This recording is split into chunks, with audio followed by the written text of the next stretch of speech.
I had that conversation when we were talking about the Travis Hunter playing both ways, and Greeny was making the argument that he did it at elevation.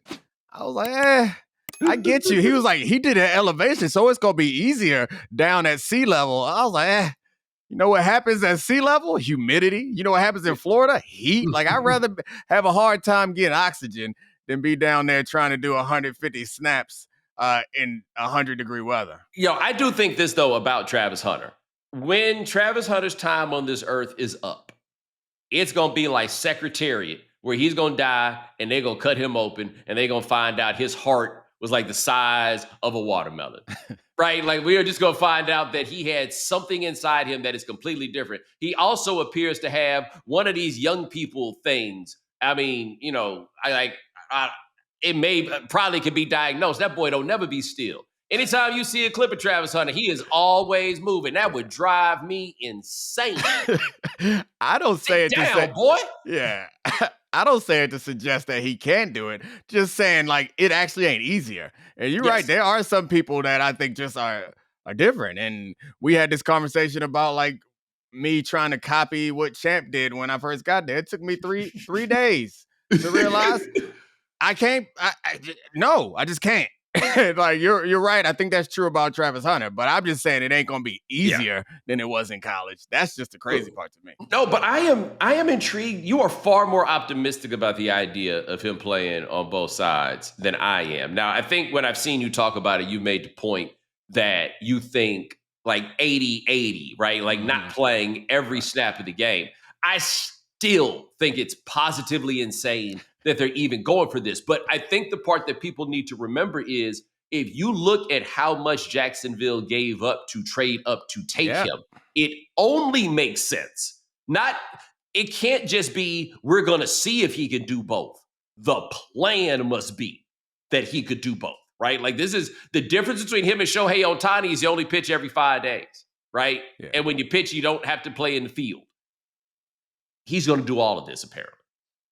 And, like, I mean, no disrespect to baseball players, but I assume that they would agree that, like, the tax on your body is a little different. And he's like, to your point, he's not doing both things at a high level at the same time, but it's still just asking for different things. There is playing corner and receiver is going to be tearing up the same muscles and body parts for the course of an entire game. And so, like, I don't think it's not insane.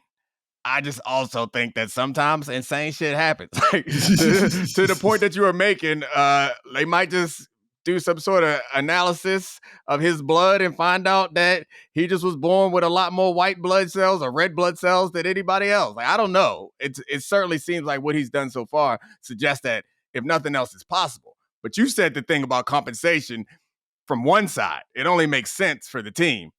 There's the compensation question from the other side. Like, you don't want to get in the habit of doing 2 jobs for the price of one.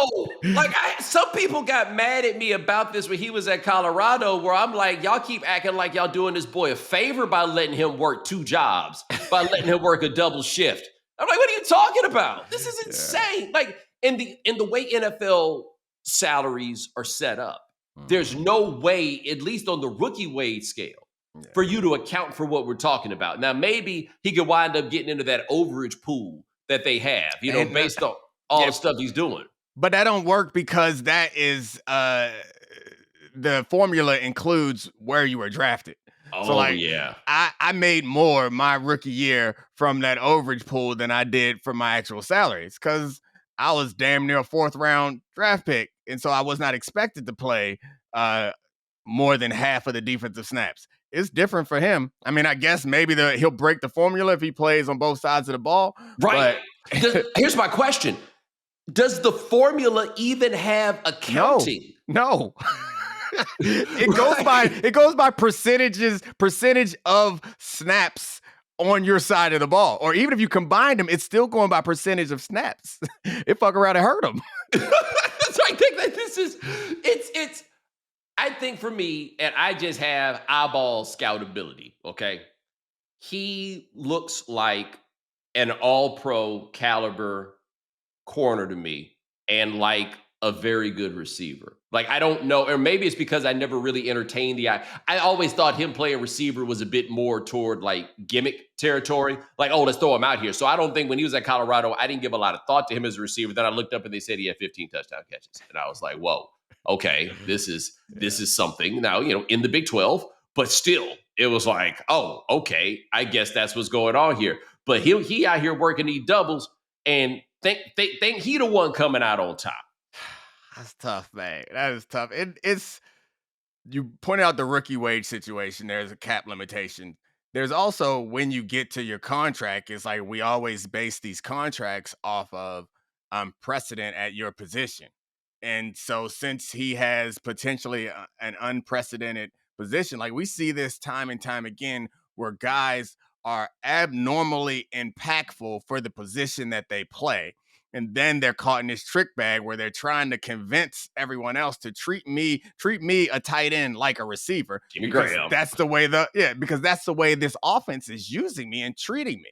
Or treat me like a defensive end, even though I'm a tackle, but I'm having this type of impact. So that aside, even the franchise tag is a steal for him. The point of the franchise tag is kind of to force both sides to make a deal because of the cap implications. It makes it pretty hard.